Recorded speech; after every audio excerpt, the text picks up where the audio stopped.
Welcome to Echo Shade, where history whispers its darkest secrets and forgotten stories. Royal fashion was never merely clothing. It was strategy, a silent war fought in silk, velvet, gemstones, and forbidden colors. Every stitch carried intention. Every accessory whispered a rumor. And every royal figure learned early that what they wore could destroy a rival faster than a sword. Ancient civilizations' power written in fabric in ancient Mesopotamia. Kings wore robes dyed in rare mineral pigments. The robe wasn't a garment, it was a proclamation. Zigzag patterns symbolized storms commanded by the gods, while straight lines meant divine order brought to earth through the king's rule. The real scandal erupted when a rebellious prince bribed a royal weaver to slip a forbidden symbol, one representing ascending authority, into his own robe. Wearing it meant claiming divine kingship. When he stepped into the temple, priests froze. The symbol was treason stitched in thread. The prince was executed, but the message remained for centuries. A single pattern could crown you or kill you. Egypt, the linen of immortality. Egyptian queens used linen as political propaganda. The fineness of the weave, nearly transparent, was a calculated display. A queen's sheer linen wasn't seduction, it was dominance. It meant she had access to the most skilled workers, the purest flax, and a blessing of the gods who controlled the Nile. Cleopatra elevated this symbolism. Her golden chest plates and serpent-inspired belts weren't vanity pieces.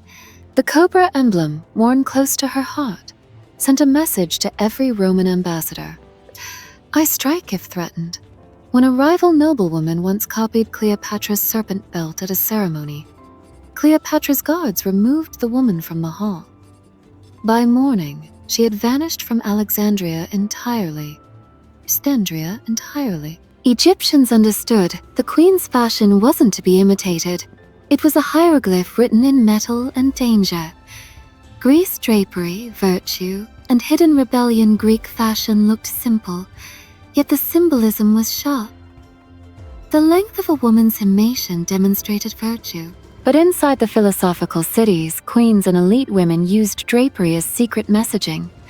Alethea of Sparta famously appeared at a negotiation wearing a double-folded peplos, a forbidden style.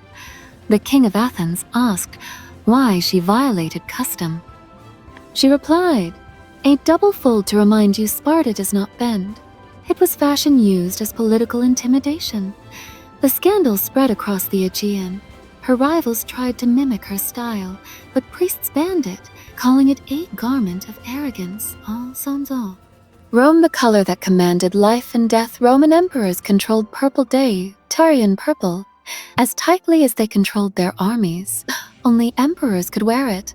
Senators wore a single purple stripe to show rank. But the imperial women held the real power. Agrippina the Younger stepped into public wearing a cloak dyed entirely in imperial purple. No emperor before had allowed a woman this privilege. Whispers filled every corridor.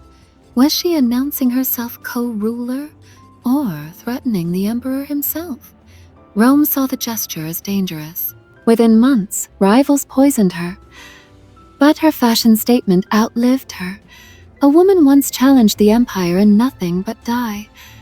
Medieval Europe, gold thread, and moral panic. Medieval queens used gold embroidery as coded language. The church feared them for it.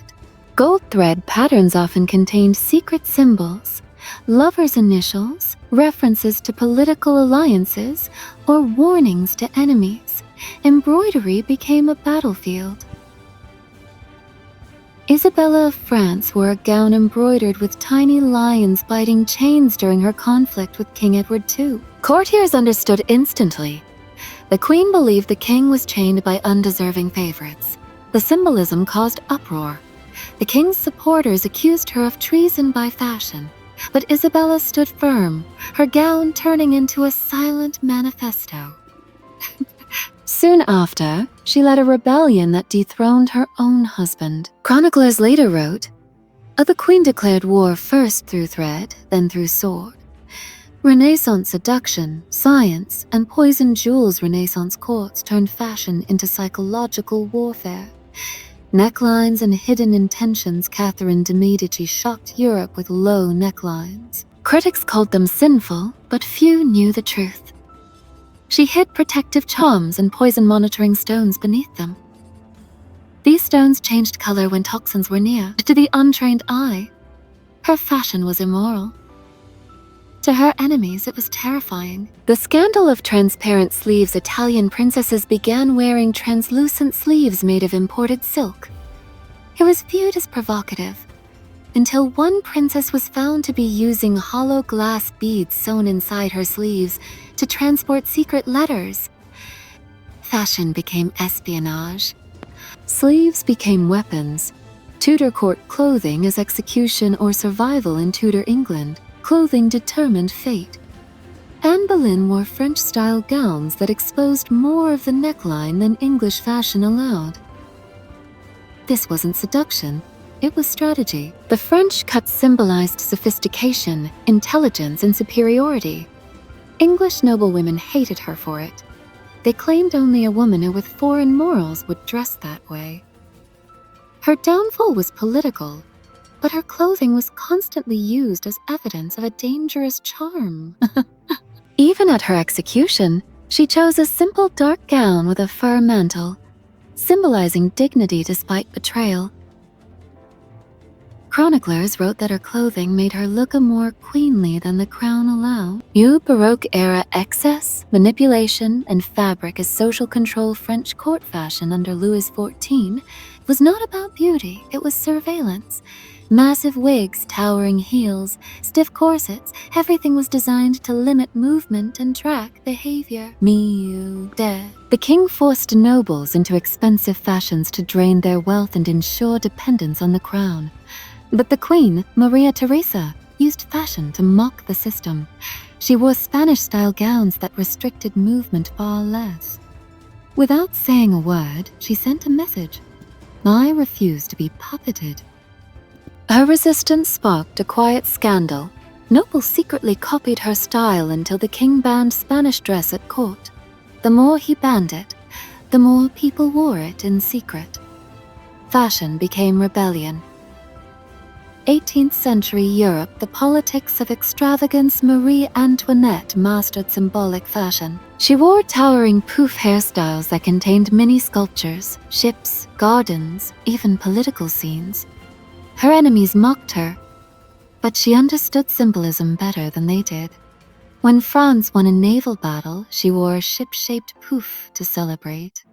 It seemed playful, but it carried a message to every ambassador. France rules the seas. Her enemies responded with pamphlets painting her as immoral. Fashion became the weapon that destroyed her reputation long before the guillotine touched her neck. Even her simple white chemise gown, a dress meant to show innocence, caused scandal because it resembled common women's clothing. Nobles accused her of degrading the monarchy. Her downfall was sealed through fabric, not politics. 19th century mourning, control, and the dark uniform of grief. Queen Victoria transformed black into a royal color. Before her, black was associated with servants and funerals. After Prince Albert's death, she wore black for 40 years. Suddenly, mourning became fashionable. And black lace, black silk, black jet jewelry. It spread across Europe. Women who wore black were seen as loyal, pure, and respectable. But there was a darker truth. Victoria used fashion to control women socially. Those who didn't follow mourning customs were shamed. Her grief became an empire-wide dress code. The Victorian world fashion as prison and armor. Victorian fashion was a contradiction, a cage of steel and a pedestal of glory. Crinolines expanded skirts to impossible widths, forcing women to move slowly, gracefully, submissively. But the secret truth was darker. Crinolines caught fire easily. Dozens of noblewomen burned to death at evening balls because their skirts brushed candles. Courtiers whispered that the fashion itself was a trap, created to keep women beautiful but helpless. Princess Alexandra of Denmark refused to let fashion silence her. She introduced slim silhouettes during her years as crown princess, defying the massive bell-shaped fashion of her time. Her slender skirts symbolized independence. Poets wrote that Alexandra's style walked like a secret rebellion. To constrain her rising influence, rivals spread rumors that her narrow gowns were a disgrace to British tradition. But instead of weakening her, Alexandra's fashion turned into a silent revolution. Young women copied her style across Europe, rejecting the suffocating crinolines. Fashion houses were forced to adapt. The shift wasn't just aesthetic. It marked the first time that a princess changed global fashion purely through symbolism and quiet defiance. The Russian imperial court diamonds, blood, and propaganda Russian royalty used fashion as spectacle. Heavy furs, imperial crowns glittering with thousands of diamonds, richly embroidered gowns. Every garment screamed absolute authority. But Nicholas II's wife, Empress Alexandra Feodorovna, preferred a different symbolism. She wore flowing chiffon gowns with soft pastel colors and mystical motifs. Critics said her fashion made her look like a spiritualist instead of a queen. But she didn't care. Behind the scenes, she worked with Rasputin, a man hated by the nobility. To show loyalty to him, she wore a bracelet that secretly carried the same court stone Rasputin used for healing rituals. The court called it sorcery. One evening, a rival duchess mocked the bracelet at dinner, calling it the jewel of madness. The empress replied coldly, "Then let madness protect my family better than your vanity protects yours." The symbolism became scandal. Fashion turned into accusation. Her bracelet became the most feared accessory in the palace. When Russia collapsed, critics retroactively blamed Alexandra's fashion for alienating the people. Clothing turned into a weapon even after her death. Japan's imperial wardrobe clothing as sacred authority, unlike European courts. Japan's imperial family used clothing as a sacred relic. The layered junaito worn by empresses wasn't just beautiful. Each color combination had meaning. Some colors symbolized seasons, others purity, and others imperial legitimacy. Empress Teimei, consort of Emperor Taisho, used fashion to silently resist political factions. She wore particular color combinations to signal support or disapproval of policies. When she wore a pale green over white during a turbulent political week, ministers panicked. The combination meant a hidden danger rising. Her clothing was a prophecy, and people feared it. One scandal emerged when a powerful general attempted to flatter her by wearing a kimono inspired by her color palette. Court officials declared it blasphemy. The general was forced into public apology, and his career never recovered. In Japan, the clothing of the empress was so sacred that imitation became political suicide. Ottoman Empire forbidden silks and palace intrigue within the walls of Topkapi Palace. The Sultan's harem was a battlefield disguised in beauty. Royal women used fashion as their primary weapon. Silks embroidered with gold, emerald-studded belts, perfumes made from rare flowers. Harem Sultan, one of the most powerful women in Ottoman history, transformed harem fashion entirely. Instead of wearing traditional long flowing robes, she introduced fitted bodices and structured silhouettes that emphasized power rather than softness. Her rivals saw this as an insult to tradition. They whispered that she sought to appear equal to the Sultan, not subordinate. The scandal intensified when harem wore a robe featuring phoenix embroidery, a symbol of rebirth and domination. The phoenix was reserved only for men of high rank. Harem wearing it was equivalent to declaring, "Rise beyond your expectations. I rise above your rules."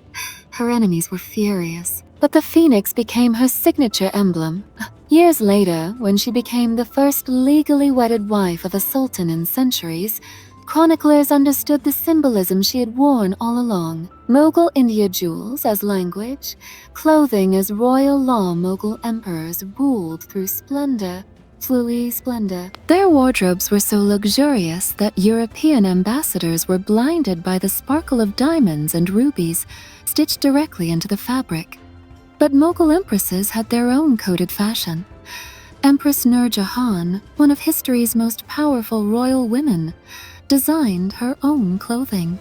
She created delicate muslin that was nearly invisible, jasmine-scented veils, pearl-embedded bodices, and her signature sitara, a fabric sprinkled with tiny silver stars. Each design carried a message. The sitara symbolized her belief that she was the guiding star of the empire. Critics called it arrogance. Supporters called it destiny. One scandal exploded when the emperor wore a robe she designed for him, displaying her influence openly. A noble accused her of witchcraft, claiming no woman should design the emperor's clothing. Nur Jahan responded by wearing an emerald necklace shaped like a dagger at the next court gathering. The meaning was unmistakable. I cut down those who oppose me. The symbolism was so intimidating that the accusation of witchcraft vanished. Her fashion outlasted her political reign. For centuries, Mughal brides wore versions of Nur Jahan's designs as symbols of feminine power. The Austro-Hungarian court corsets, waistlines, and silent suffering Empress Elizabeth of Austria, famous as Sissi, turned her body into a political statement.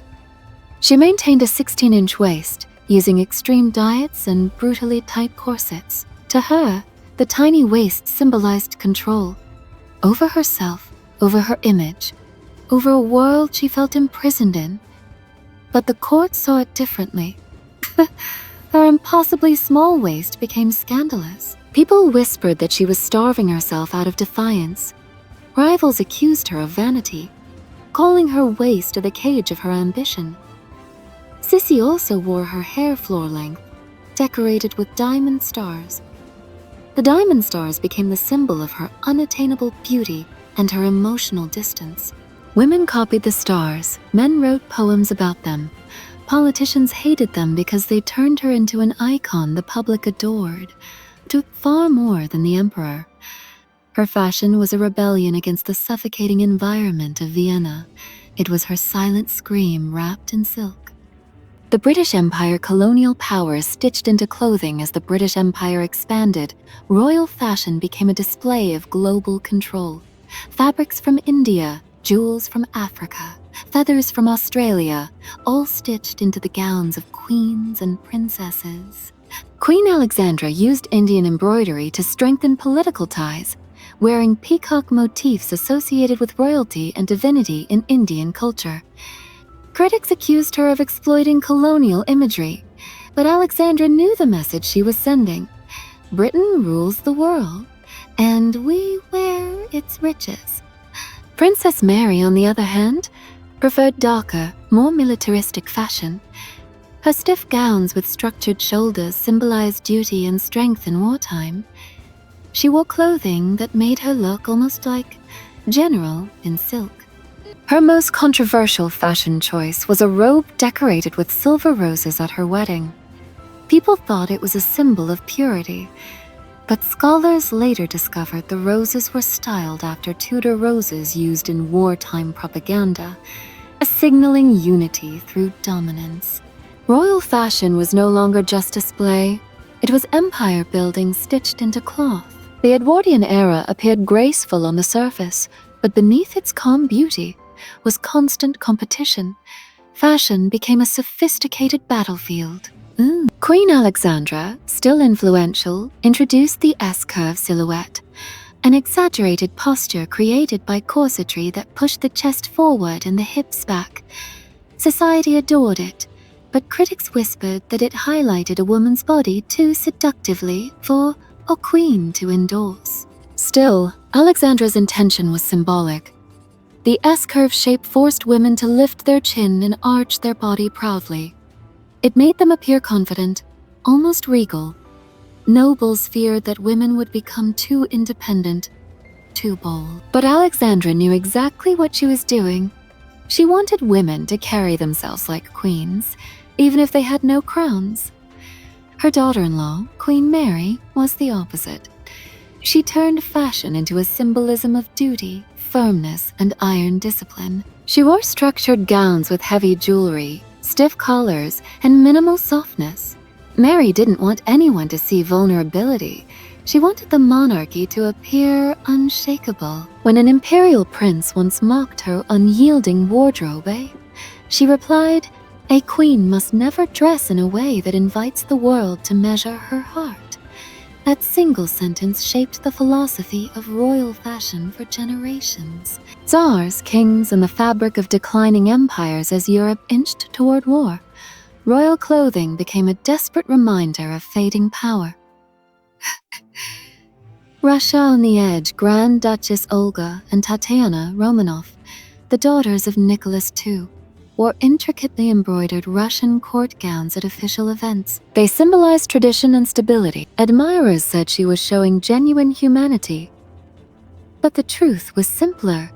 She wore modest clothing to share the pain of her wounded soldiers. Her rivals couldn't understand a princess who symbolized compassion instead of superiority. Austria-Hungary splintering through silk Archduchess Sophie Chotek, wife of Archduke Franz Ferdinand, committed the ultimate fashion scandal by dressing with elegance beyond her official status. She wore gowns that rivaled imperial princesses, embroidered with silver and pearls. The court declared it unacceptable.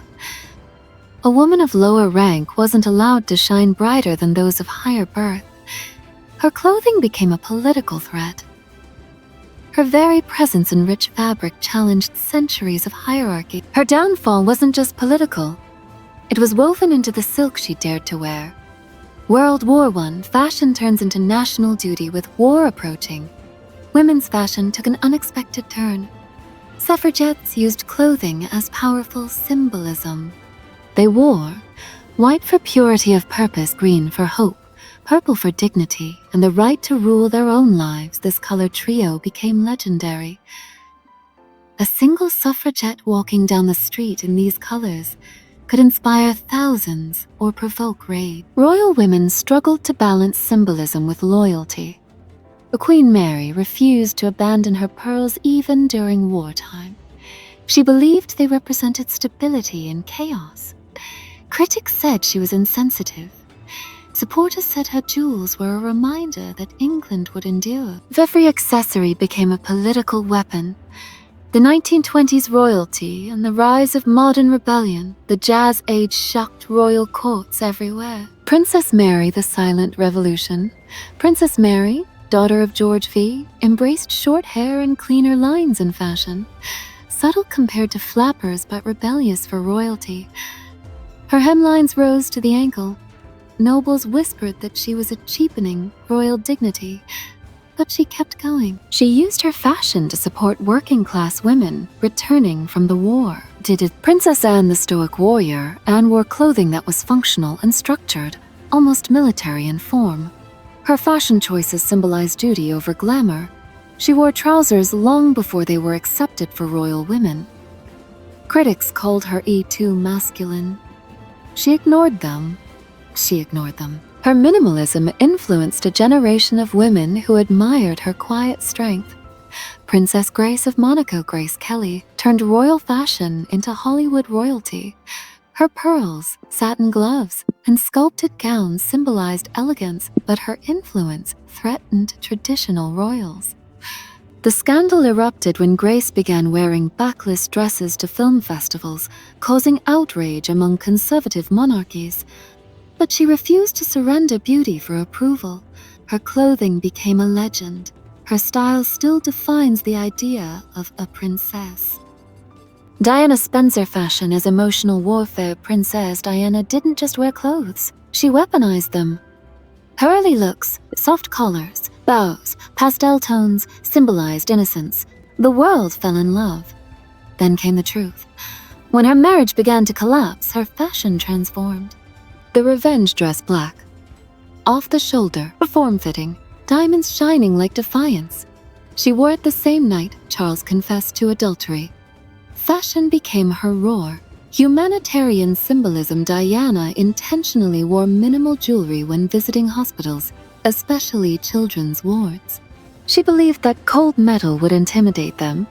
When she walked through landmine fields wearing simple protective gear, it wasn't the suit that mattered, it was the message.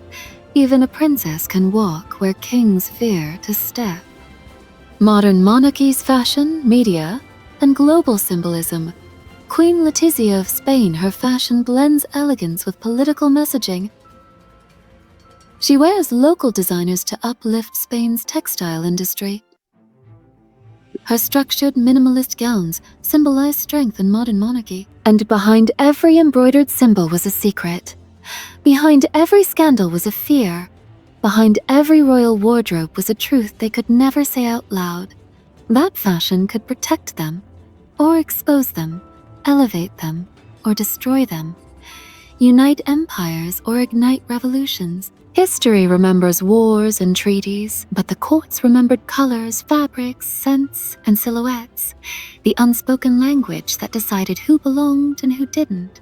And as centuries passed, when reality remained unshakable, power was never only worn on the crown, it was worn on the body. Royal fashion was not mere beauty, it was survival. It was strategy, it was identity, and sometimes it was destiny. Even now, long after the great empires have crumbled and the courts have fallen silent, the legacy of their clothing still whispers through museums, portraits, garments preserved behind glass. Reminders of a world where a single gown could change a nation, and a single color could spark a scandal. The thrones may be gone, the monarchs may be dust, but their fashion, symbolic, scandalous, unforgettable, still reigns.